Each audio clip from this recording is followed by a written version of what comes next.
Hello and welcome to another edition of Critical Q&A, the show where I answer your questions based on what you have sent me by email at askchrisshelton@gmail.com. Don't be bashful about sending those questions in to askchrisshelton@gmail.com. All right, if you leave them in the comments section, I might or might not see them, but I probably won't be putting them in my queue like I used to, so you have to email them to me. All right.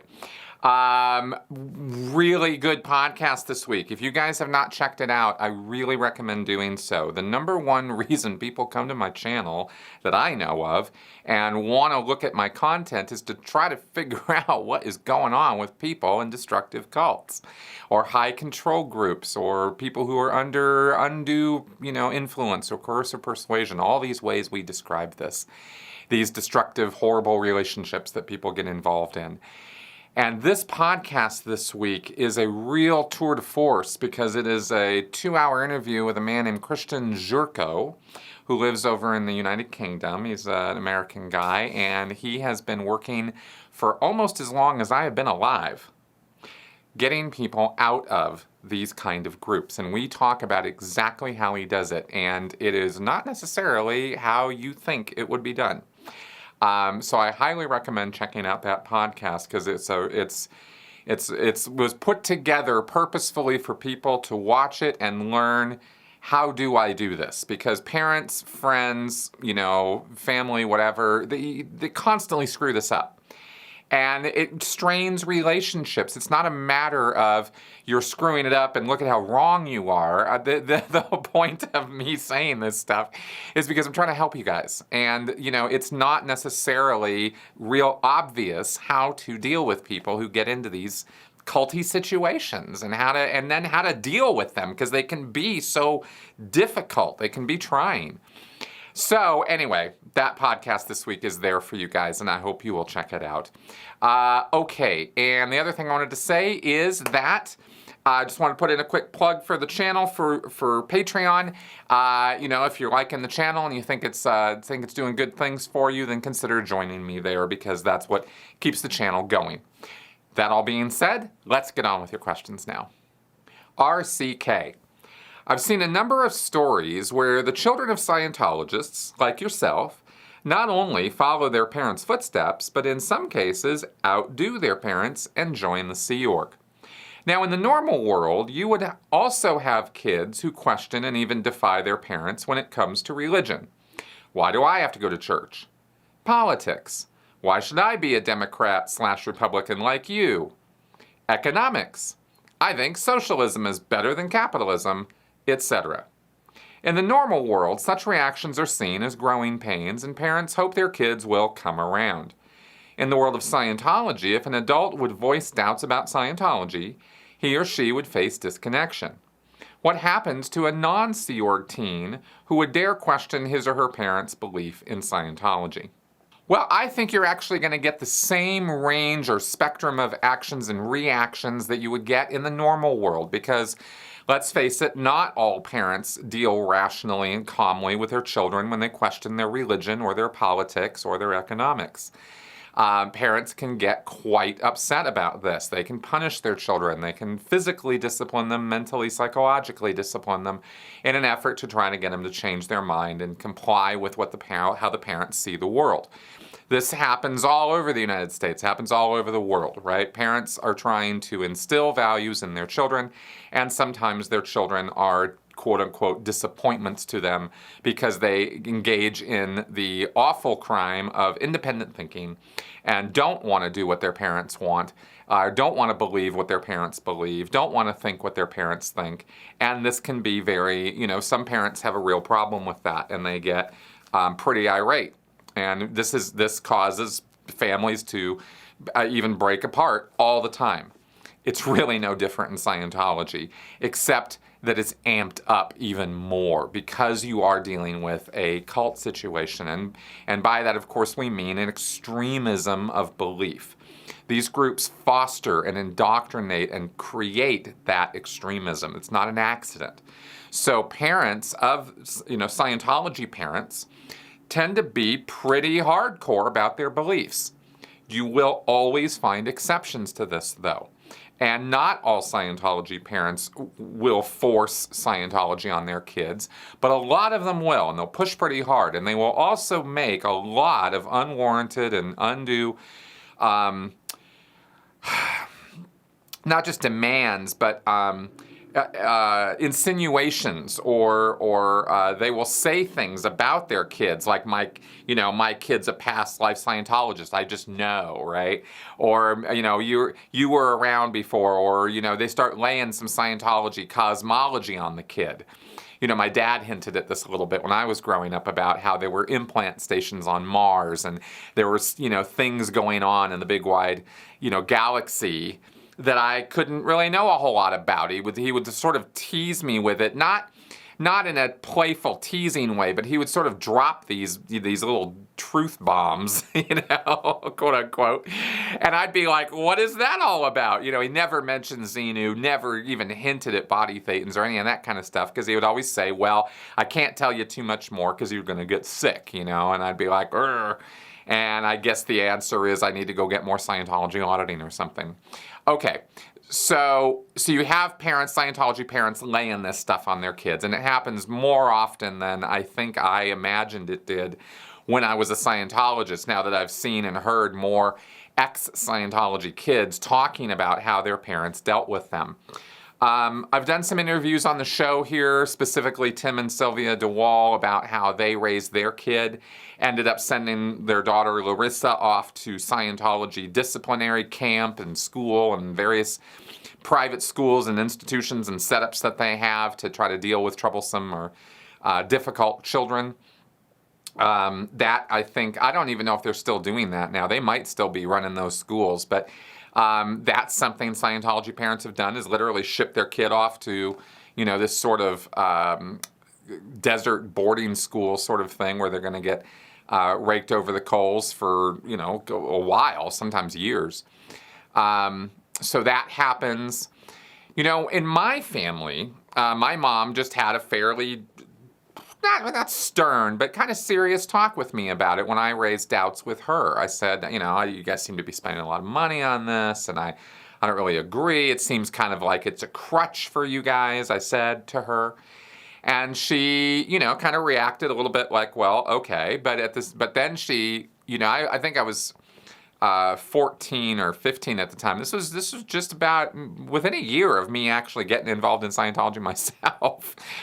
But she said to me, look, you've never wanted for anything as a kid. Sure, we haven't had an affluent, opulent, existence. We don't live in the biggest house. We don't drive all the fanciest cars, but you've got food on the table every day. You've got clothes on your back. You're going to school. Everything's fine in your life. So you really don't have any position. My mom's basic point was, you're in no position whatsoever to question our spending habits or where we spend our money, and it's really none of your business anyway. So, and that pretty much put me in my place. I mean, she was right. So, I kind of okay. And it wasn't even mean-spirited. It was just kind of like a very factual adult kind of conversation for my 15-year-old self. And it made sense to me. And I was like, okay, well, I guess I'm going to leave that alone. But my mom had come from a Catholic upbringing. So she had decided very early on in my life that she was not going to enforce religion on me, whether it was Catholicism. They kind of had lapsed from that by the time I was born. And then they got involved with Scientology, and my mom certainly encouraged and used Scientology on me. Both my parents did as a kid. But my mom was determined that it wasn't going to be forced on me. And that's kind of a unique thing in these high control groups for parents to think that way about, passing it on to their kids. Most parents get more rigorous about it, and they start using Scientology ethics and even justice, and they do these things called conditions formulas, or they punish their kids, or they give them a real hard time, and that's, that of course has various, depending on the kid. Sometimes the kids comply and kowtow to the pressure and go along. Other times the kids rebel even harder, and it just gets worse and worse. So That's kind of a broad description of my, of how I've seen and encountered this, and I hope that gives you some more information about how kids are dealt with. CN. The Scientology mission in my middle-sized city used to be located in an area that is quickly gentrifying. It has since moved to a not-so-pleasant area of town. I also noticed that their hours changed from the regular 9 to 5 times to only being open in the evenings for a few hours 4 times a week. Is this becoming a common occurrence at mission locations around the country or world? Who decides on mission locations and times? The people that run that individual location or the entire organization? Okay, Scientology missions are the lowest level service organizations that exist within the world of Scientology's hierarchy of organizations. I put together a video about this, explaining it all, called Scientology's Organizational Madness, and it shows the whole chart of organizations and structures. So missions are independently owned. They used to be called franchises. An individual Scientologist buys the right from the church to use the trademarks and service marks of Dianetics and Scientology to deliver low-level services and auditing services up to the level of clear. The training services they can offer are basic level services, not advanced auditor training classes, but basic services, what we call the Scientology life improvement courses and low-level, academy-level major services. So, missions are basically supposed to be Scientology's spearhead into society, and Hubbard had the idea that they would be selling tons of books, getting lots and lots of Scientology out into the community, into the area, doing community events, stuff like that, and bringing people in and giving them the basic Scientology stuff, doing some auditing, and then sending them up to the local Class 5 organization, which is the city-level churches that we talk about so often, the orgs, so to speak, the organizations. So every organization is supposed to have 10 or more missions around it, acting as feeder lines, but this has never really been something that has successfully been implemented in any org mission relationship that I've ever seen in all the years of Scientology. Missions would generally tend to hold on to people for as long as they could, to milk them for as much money as they could, and then send them on straight to a Sea Org upper level church like the ones in LA or in Clearwater and get big commissions from those Sea Org churches instead, and just bypass the city level orgs. So the missions and the orgs tended to be more in competition than they tended to work together.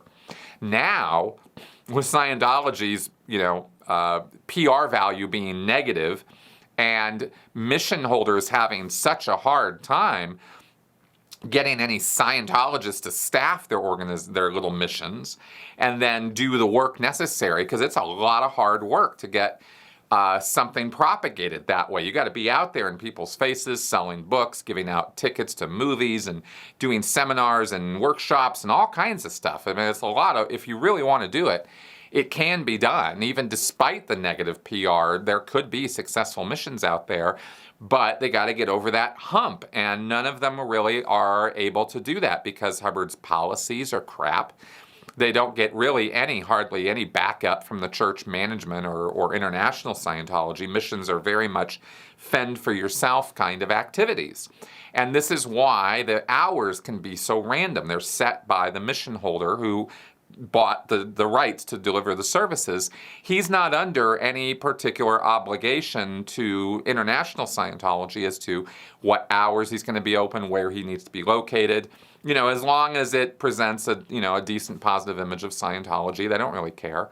But they obviously would want the missions open all the times, but they can't order them around the same way they can with the orgs. It's a bit of a different management relationship. Missions are more in the realm of getting advice from management on a weekly basis rather than the kind of orders that come down to the orgs.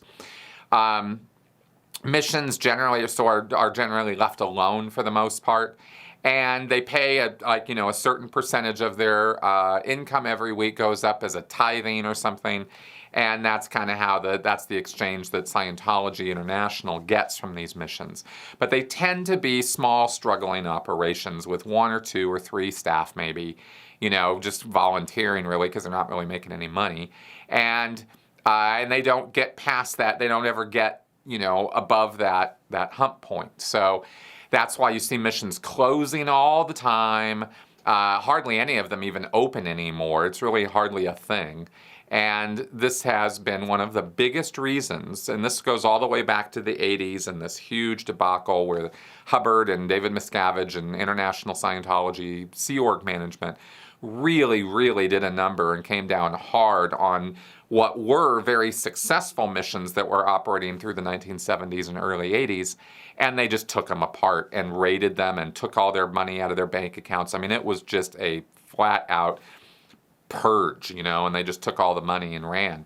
So that destroyed most of the successful missions back then, and they have never recovered a successful mission network ever since.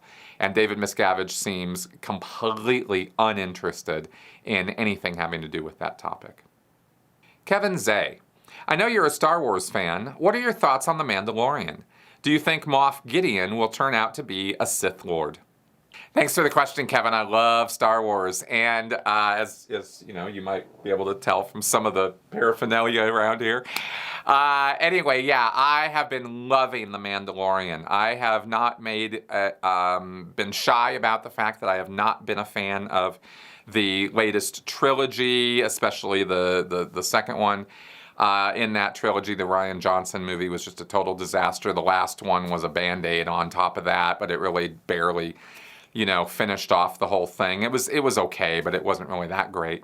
And overall, very disappointing. So imagine my joy at The Mandalorian, right, which is written and produced by Jon Favreau, who's the same guy who brought us the first Iron Man movie, and he's just a great, great filmmaker, and he really understands what Star Wars is at its core, and he didn't try to mess with the formula like Johnson did, and he's doing it right. He's laying out an action-adventure story in a serialized version with an interesting main character who's a badass, and then he's got this little baby Yoda, right? Which is not Yoda. We know it's not Yoda, but what else are you going to call it? We don't even know what that race or species of creatures is called. They're just little Yodas. And so they've got this wonderful twist with this little baby Yoda, and it harkens back to old Japanese cinema, just like a lot of Star Wars does, and it brings life into it, and it puts enough sci-fi and tech there and spaceship stuff that it kind of keeps it interesting and visually exciting. And there are fight sequences, and it's not too deep and it's not too serious. It's just kind of fun. It's entertaining, it's diversion. And that's what Star Wars always should be. Star Wars doesn't lend itself to good big, huge social commentary or deep issues because that's not what it is based on or what it's ever been about. And that was my biggest problem with going into it. People know that I am very socially conscious and I push social issues on my channel here all the time. So it's not like I don't support social issues or social justice and minority rights and things like that. But that stuff is misplaced in Star Wars, and at least from my point of view. And I know, people have differing views on this, but these are my views, and you asked about them. So I think The Mandalorian is a return to core Star Wars values, and in a brilliant, wonderful way.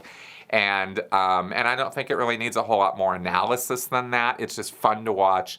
I have enjoyed watching some of the actors come on there, Carl Weathers and some of the other folks, some of the cameos you don't even know because they're behind, masks and stuff. That's been fun. And seeing Bill Burr in Star Wars, that was awesome, because I kind of like watching him.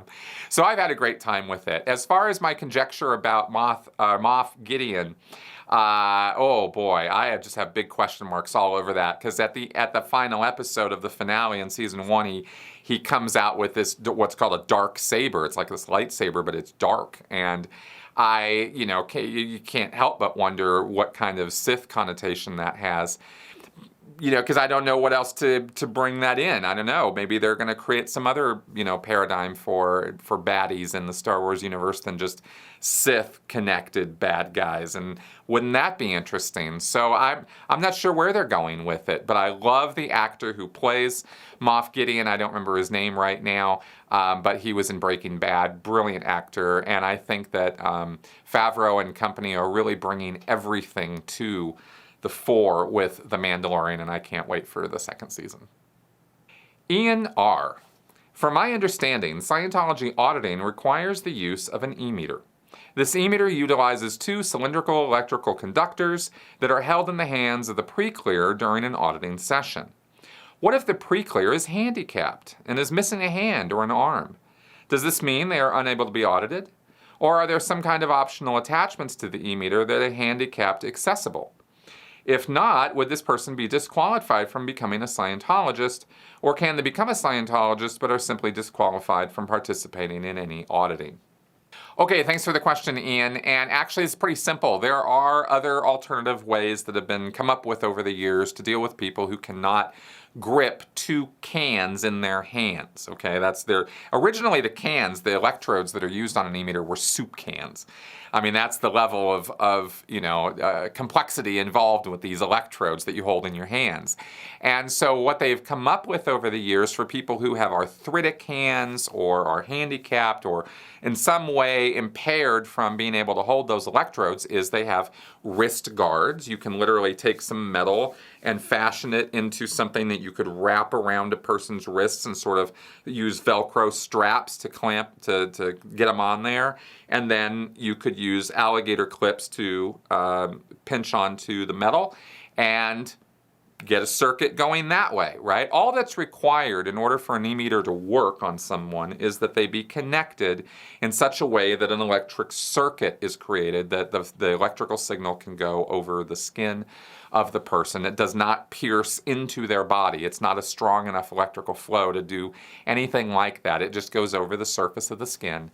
And anything that'll accomplish that'll work. So you can have, say, a person is missing a hand, they have one hand that they can use. Well, they would be audited using the same two-can deal that is used with a solo auditor.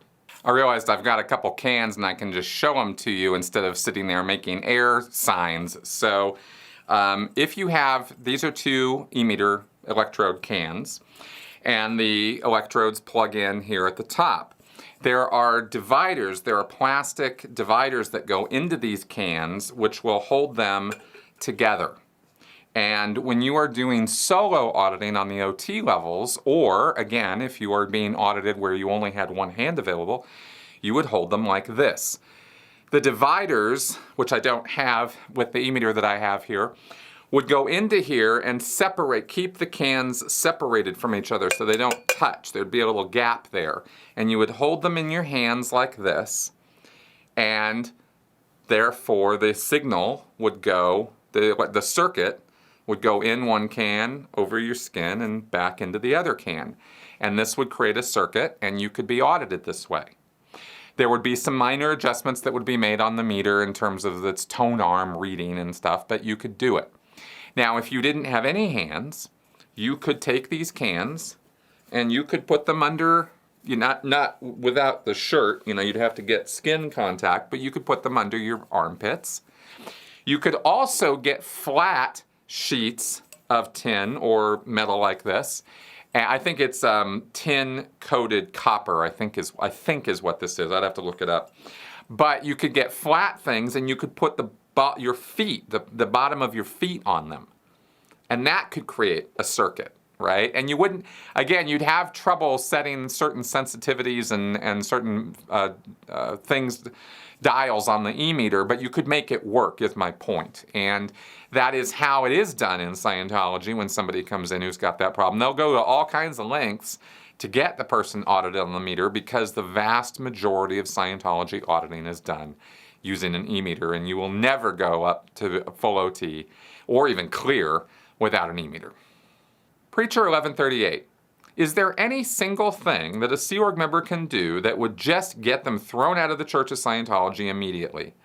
Or will the church always try to rehabilitate the person first? And lastly, can you guess where the 1138 in my YouTube handle comes from? Yes, there are quite a few things you could do actually that would just get you kicked right out of the church right away. Physically assaulting or going after David Miscavige or a very senior executive in some kind of a psychotic rage or something would definitely get you kicked out of the church pretty quickly. But the number one thing we know for sure will get you kicked out is if you threaten suicide, like immediately, and you are not kidding around about it. If you start talking about how you want to kill yourself and you need to leave right now, and you actually even make an attempt at it, like you have more than just words to say, they will get rid of you very quickly. I've never seen anyone get rid of faster than a suicide threat. All right, especially when there was an actual attempt made at the same time. And I don't say that to be callous. I mean, that's one of the things you do. I'm not saying this to try to, suggest that somebody do that.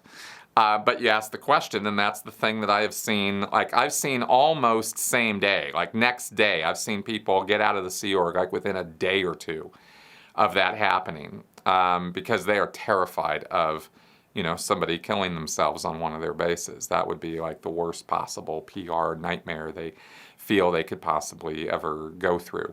If you were to start chanting OT materials, that would get people pretty upset pretty fast. They would definitely lock you up as quickly as they could, and if you just kept doing it, they'd want to get you offloaded as quickly as possible.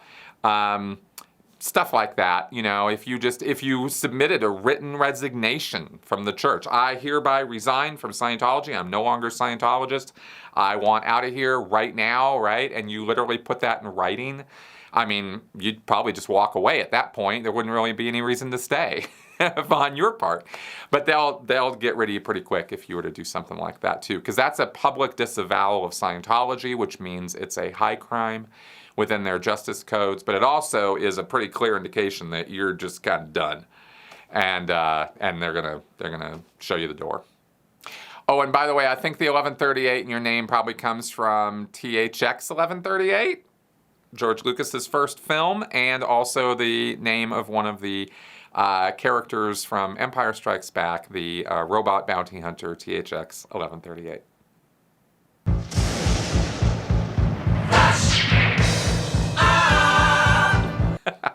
It is time for Flash Answers. Bobby Simone, 79. Chris, I'm sure you have plenty of people in mind that you would love to talk with for 2020, but who is the one person that you would really love to interview? I don't have any idea how I could possibly arrange this, but if I could get Neil deGrasse Tyson on my show, that'd be amazing. I'd be quite happy if I could pull off something like that. I would also love to talk with Robert Sapolsky, and that might be one I could actually work on getting this year. So I'm gonna see if I can do something with that. And I'm also more than a little curious about who you guys might want to see on my channel. So actually, if you could put that in the comment section, your ideas of who you'd like to see me interview, I'd love to know what you guys think. Joy George. Who sets the prices of Scientology courses? Do the prices change? And now that recruitment is much lower these days, do they offer sales or discounts? Prices are set for all Scientology services by International Scientology Finance. There's calculations and things they do and figure things out according to directions from Hubbard and now David Miscavige, of course. And the prices change. Yes, they go up and down. And you asked, do they do sales or discounts? Yeah, all the time. They have discounts, they have scholarships, they have sales. Yeah, absolutely. Tyler Simmons. Have you seen memes that say liberalism is a mental disease? The more I see that quip, the more I appreciate liberalism. I think liberalism is a beautiful ideology. The country needs more real liberalism. Without liberalism, society stagnates and could possibly regress back into the Dark Ages. I don't understand why people hate innovation and creativity. Conservatism is necessary for the early stages, but as society evolves and becomes more advanced, conservatism becomes unnecessary and we outgrow it. I don't understand why people don't want society to evolve with science and technology. What is your take on this? Okay, well, this is a potentially gigantic, huge podcast long topic, which I will reduce down to this simplicity. Liberalism and conservatism are opposite ends of a philosophical spectrum in the same way that yin and yang exist as opposite ends, black and white, good and bad. We have these opposites within all of us. All of us are on a spectrum of some kind in regards to how we view the world from a dynamic, creative, forward-thinking, progressive way versus a conservative holding on to values and ideas from the past that are important and that create our present and could contribute constructively to our future.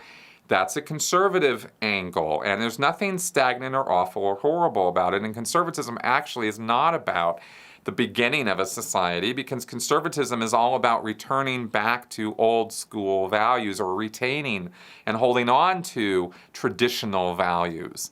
So you need a tradition to fall back on for conservatism to have any real meaning or significance. So it's the constant push and pull between the forward advance of society through progressive changes and the holding on to what works and keeping things going and set up and operating in a functional, way.